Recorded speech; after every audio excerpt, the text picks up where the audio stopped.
Hi, welcome to Bowman College's Cooking for Health. I'm Allison Anton.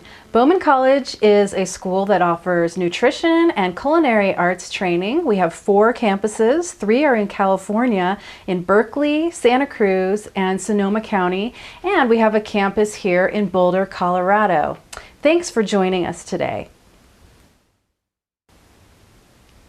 So this is the second part of our series called Healthy Ethnic Cooking at Home. Today we're going to do Japanese. My favorite way and the simple way to do ethnic cooking at home is by having a simple, easy formula that you can use in a variety of recipes. And so that means you don't really have to memorize recipes or even follow recipes. You can, I do sometimes, but I like to improv as well. If you have a formula and you kind of know that formula, you can have the ingredients in the fridge and in the pantry, create the formula, and then make any kind of dish from soups to stir fries to dressings, and that's what we're going to do tonight. So let's look at the Japanese formula that I've created. We have a tablespoon of garlic ginger paste. We have 2 tablespoons of tamari, or in other words, soy sauce or shoyu or nama shoyu. We have 1 tablespoon of fish sauce, and 2 tablespoons of mirin, which is rice wine. We have 1 teaspoon toasted sesame oil, 2 teaspoons agave nectar, and then a tablespoon of arrowroot powder to thicken. So that is our Asian formula. Again, we can use it for soups and stir fries, dressings. So let's get on with it and let's make a nice stir fry. Okay, so I have some coconut oil heating here on my portable stove. I like to use coconut oil because it's good for high heat cooking. It's pretty stable. So we have that going. I have a wok here. You don't have to have a wok. You can use a regular saute pan. I've got a bunch of veggies. I'm going to talk about these, but I'm going to get them going here, cooking in the pan. And while those are cooking, let's look at some of these ingredients.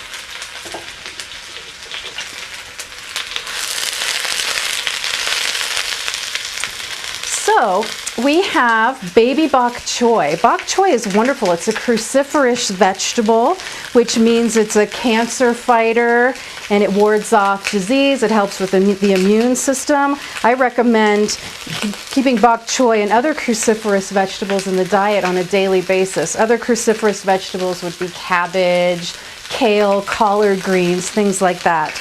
So baby bok choy is a traditional Asian ingredient, an Asian vegetable that we use in Japanese dishes. So we include that. And I just chop them in half lengthwise to give them a nice, pretty look. But you can chop them crosswise too if you want them in smaller pieces. We have shiitake mushrooms. These are a wonderful medicinal plant that's used in Asian medicine as well as in Asian cooking. I don't use the stems. The stems are pretty woody. Unlike other mushrooms, like button mushrooms, I take those off. You can use those for a soup stock if you want. And then we just slice them thin and put them right into our stir fry. I'll use those too. We'll just add those right in. Let's give this a stir. We're just going to let that go another minute or 2.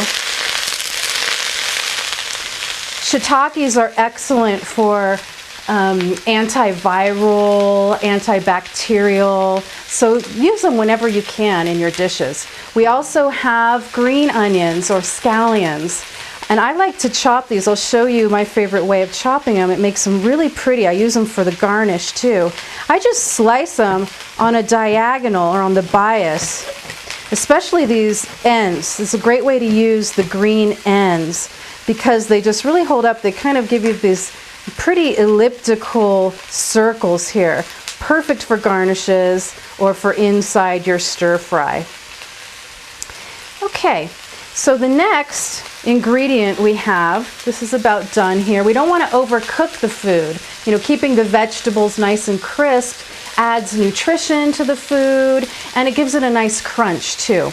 So for our protein, we are going to use tempeh. you can use chicken, you can use beef, you can use tofu. I like to use tempeh because it's a little bit easier. It's a soy product that's been cultured. It's a little easier to digest than tofu itself. And they come in these little cakes, which I'll show you how I cut these into these nice pretty little triangles. And what I've done is I've let this marinate in our Japanese formula for about 30 minutes to really soak in. And previous to that, I even steamed it. I put it in my steamer on the stove, got it nice and warm and cooked, and then that liquid really soaks into the warm flesh of the tempeh. So that's going to be really good. Let's throw this right in and we'll let that just warm through. It's already been cooked, so we don't need to worry about it cooking, but we're going to heat it through with the other veggies. So this is what tempeh looks like when you purchase it, when it comes right out of the package. It's a little cake. And what I do is, it's pretty thick, so I like to slice it right down the middle lengthwise to get more pieces. And then to make the triangles, we slice it again longwise. And I just cut one little triangle diagonally, do a cross cut for another triangle, and then we just do one final cut. And that makes a nice pretty piece of tempeh to take a bite out of. Okay, let's check on our stir fry. That looks really pretty. Can you see that? That's gorgeous. And what I did was I made, here's our Japanese formula. I've marinated in the Japanese formula, and I made another batch for the sauce to go on top. So at the very end, you can add the sauce to give the vegetables some flavor too. And we're just going to cook it up just 30 seconds or so. Again, we don't want to overcook the food. And that looks pretty good to me. I'm going to take it off the heat. And don't you just want to eat that?